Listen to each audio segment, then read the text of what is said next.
Here's how to stop Instagram from crashing on Android and iPhone.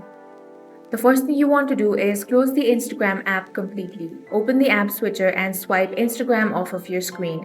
Now launch open the Instagram app and check if that fixes your issue. Next, you want to check the internet connection. Try switching between Wi-Fi and mobile data. Then launch the Instagram app again and check. If you're using Android, then you want to open your phone settings. Then go to apps. Now from this list of applications, find Instagram and select that. Now tap storage, then tap on clear cache.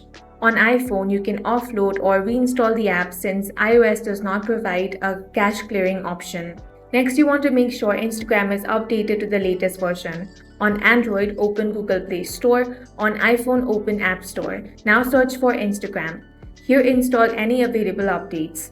If the issue continues, restart your phone. Once you have restarted it, try opening Instagram again and check. If nothing else works, then you want to reinstall the app. For that, uninstall the Instagram application, then reinstall it from Play Store or App Store. Now open the Instagram application and the crashing should stop both on Android and iPhone. That's all for this video. If you found it useful, make sure to hit the like button and subscribe for more videos like this.